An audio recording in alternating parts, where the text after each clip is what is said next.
Bismillahirrahmanirrahim. Assalamualaikum warahmatullahi wabarakatuh. Perkenalkan, saya Afzi, orang bodoh dan gila dari negeri ini. Izinkan saya untuk melanjutkan pembahasan tentang hadis Arba'in Nawawi.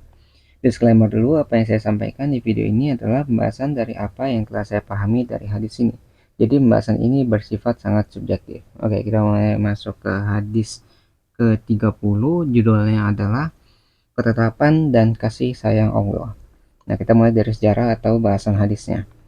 Nah, dari Abu Sa'labah radhiyallahu anhu, dari Rasulullah Shallallahu alaihi wasallam, beliau bersabda, sesungguhnya Allah Ta'ala telah mewajibkan berbagai macam kewajiban, maka janganlah kalian meremehkannya, dan telah menetapkan batasan-batasan, maka janganlah kalian melampauinya, dan telah mengharamkan berbagai hal, maka janganlah kalian jatuh ke dalamnya.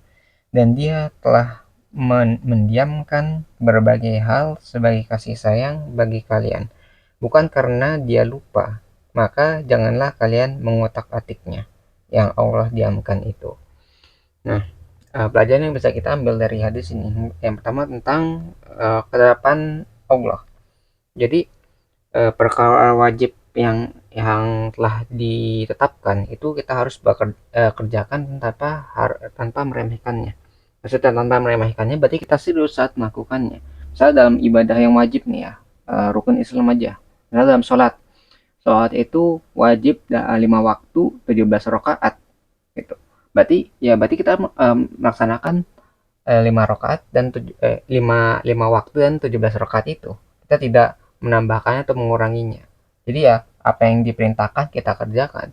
Misal dalam puasa yang wajib di Ramadan, berarti kita kerjakan 1 bulan itu penuh tanpa ada bolong-bolong, tanpa mengurangi, tanpa melebihkan gitu. Jadi apa yang diperintahkan dikerjakan, sama seperti zakat. Zakat itu kan sekitar 2,5%, maka laksanakanlah jika kita mampu melaksanakannya.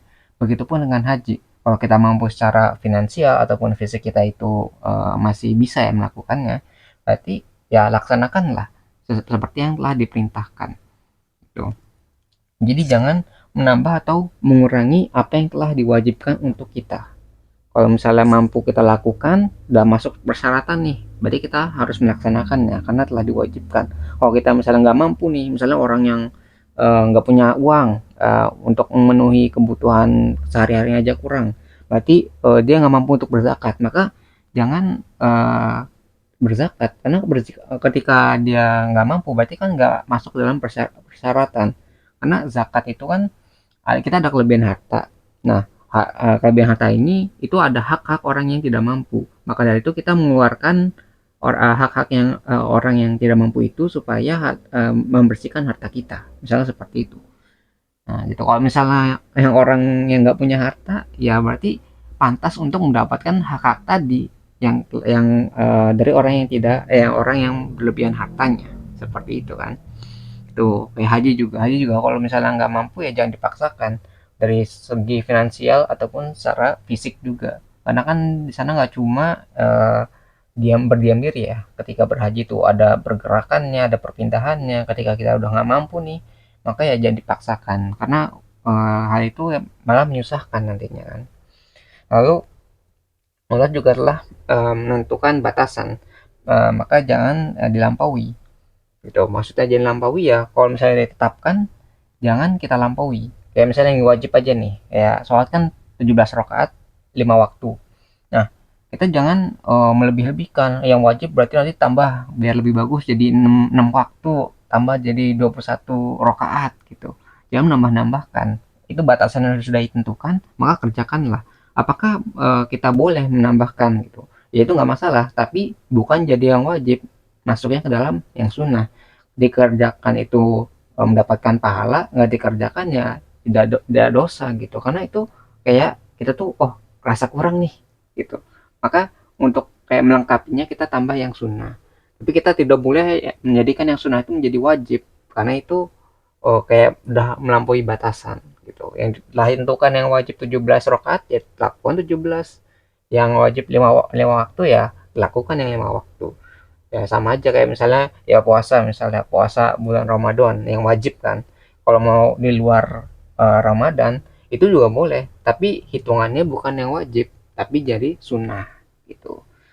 Gitulah, sama aja kayak kalau ada batasan sudah ditentukan, maka jangan melampauinya.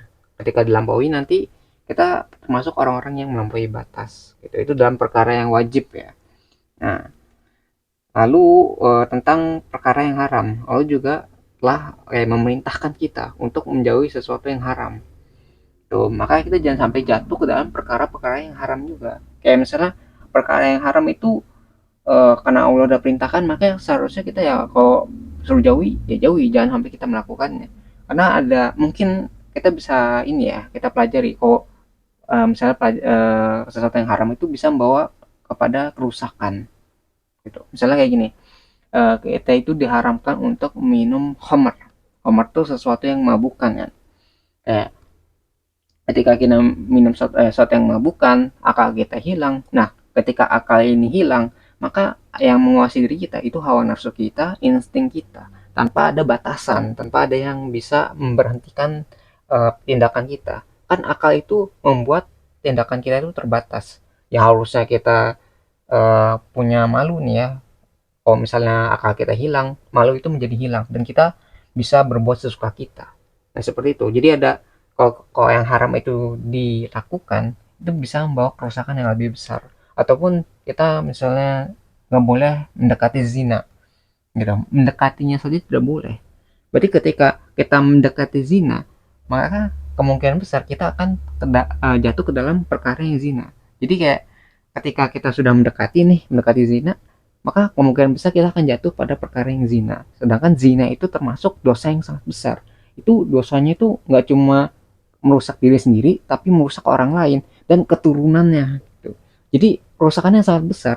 Nggak cuma diri sendiri nih, yang generasi yang itu yang rusak gitu. Antara laki-laki dan perempuan misalnya. Itu satu satu hidupnya rusak lah.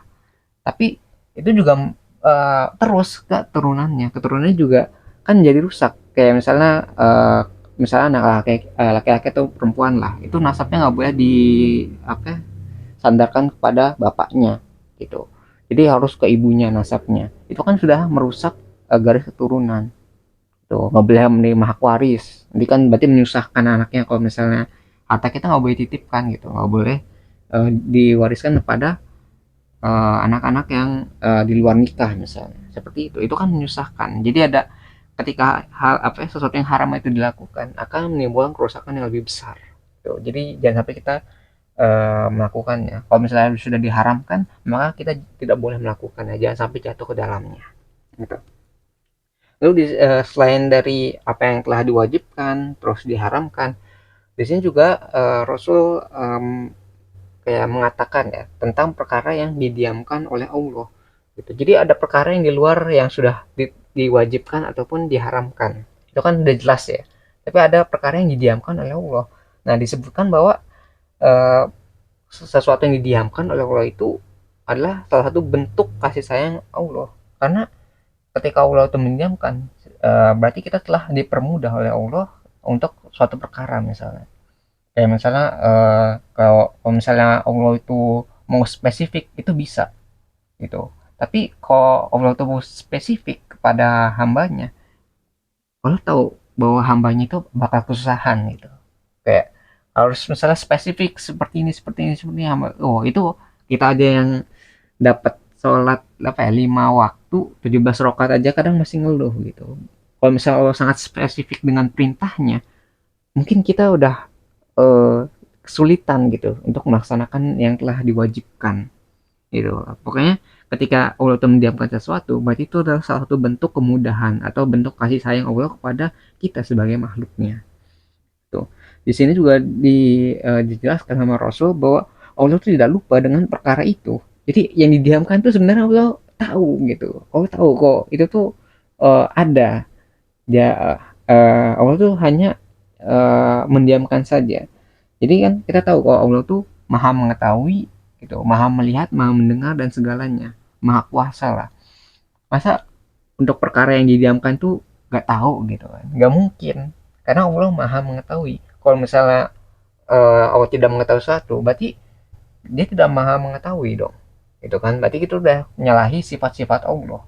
Sedangkan kan Allah maha mengetahui, berarti sebenarnya Allah tahu, cuma karena Allah tahu juga kita itu adalah makhluk yang lemah gitu untuk mengikuti suatu perintah, maka Allah mendiamkan hal tersebut supaya kita itu tidak kesulitan. Simpelnya seperti itulah. Jangan sampai kita salah paham nih, wah Allah lupa nih dengan perkara ini gitu. Berarti Allah tidak mengetahui ya gitu.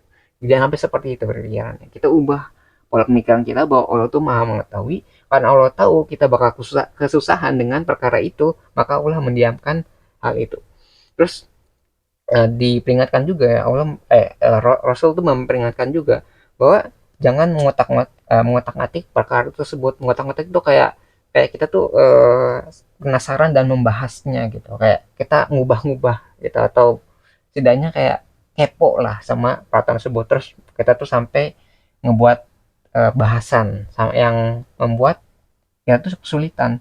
Nah, saya contohkan aja ya di kisah, dengan kisah nih. Kenapa kita nggak boleh ngotak-atik apa yang telah Allah diamkan sebagai rahmat. Misalnya gini, dalam cerita di surat Al-Baqarah itu pernah kan kaumnya Nabi Musa, Bani Israel dan Nabi Musa itu pernah ada perselisihan, kayak ada perkara lah. Jadi perkara ini bisa diselesaikan dengan cara kan Nabi Musa meminta kepada Allah untuk, terus Allah tuh merintahkan Nabi Musa ya, Nabi Musa terus untuk menyembelih sapi betina. Nah, simpel kan perintahnya, suruh menyembelih sapi betina. Itu perintahnya. Tapi apa yang dilakukan oleh kaum Bani Israel saat itu adalah mereka malah mempertanyakan sapi betina yang bagaimana. Nah, itu ketika Allah mendiamkan, sebenarnya kan sudah diamkan tuh. Kayak sapi betina udah titik. Tapi karena Bani Israel ini kepo, ingin memperjelas tapi betina yang bagaimana, ya warnanya kayak gimana, usianya berapa, bentuknya bagaimana, dan ukurannya dan sebagainya gitu. Terus sampai-sampai pada akhirnya perintah itu sangat sangat sangat spesifik, sampai-sampai Bani Israel itu mungkin ya, hampir tidak bisa menemukan uh, deskripsi lah sapi betina yang diperintahkan. Tuh. Kalau misalnya ya, Bani Israel itu taat gitu, hanya langsung melaksanakan perintah, ketika dibilang cari sapi betina lalu sembelihlah, maka udah masalah itu bakal selesai. Tapi karena dipertanyakan, diotak-atik, diperjelas, dipertegas gitu, jadinya yang awalnya mudah itu menjadi sangat sangat sulit, sampai-sampai mereka tuh hampir nggak bisa melaksanakan perintah tadi, karena saking spesifik, spesifik bentuknya, warnanya, usianya, terus tidak pernah untuk melakukan sesuatu misalnya si sapinya itu. Jadi sampai kewalahan gitu. Tapi pada akhirnya menemukan gitu. Walaupun dengan usaha yang sangat-sangat besar. Makanya kita jangan sampai mencontoh perilaku dari kaum Bani Israel gitu. Ketika ada perintah ya kita laksanakan. Jangan kita, wah perintahnya kayak gimana nih, terus kalau spesifiknya kayak gimana gitu, nanti gak selesai-selesai, bukannya memudahkan tapi malah menyusahkan itu. Jadi kalau udah mendiamkan, maka ya udah biarkan kita laksanakan semampu kita. Misalnya kalau itu perintah, kalau misalnya itu suatu yang haram, maka kita jauhi sampai kita melakukannya. Simpel seperti itu ya, kalau misalnya sesuatu yang didiamkan ya. Ini kita mulai ke bagian berikutnya tentang pesan dan kesimpulan. Nah, di hadis ini kita bisa mengetahui bahwa ada perkara yang telah Allah wajibkan, telah ditentukan batasannya, dan perkara yang Allah haramkan. Di luar itu semua, ada juga perkara yang Allah diamkan sebagai bentuk kasih sayang terhadap makhluknya. Semoga setelah mempelajari hadis ini, kita dapat bersungguh-sungguh melaksanakan apa yang telah diwajibkan dan tidak jatuh terhadap apa yang telah diharamkan, sehingga kita tidak menjadi golongan orang yang melampaui batas. Amin, amin ya rabbal alamin. Mungkin sekian ya pembahasan pribadi saya mengenai hadis ke-30 dari buku Arba'in Nawawi. Sebelum saya akhiri, saya ingin menyampaikan bahwa jika ada kebenaran di video ini, maka itu semua bersumber dari Tuhan yang Maha Kuasa. Dan jika ditemukan banyak kekurangan ataupun kesalahan di video ini, maka itu semua bersumber dari diri saya pribadi. Di channel kita juga ada moto, jangan didengar, jangan dipercaya, ragukan segala pilihan, dan selalu buktikan bahwa pendapat saya salah. Lalu jelaskan di mana letak kesalahannya. Saya menunggu jawaban Anda, wahai orang-orang pintar dan waras di luar sana, karena orang yang bodoh dan gila ini sangat membutuhkan bantuan kalian. Terima kasih bagi yang udah menyimak. Semoga bisa bermanfaat videonya.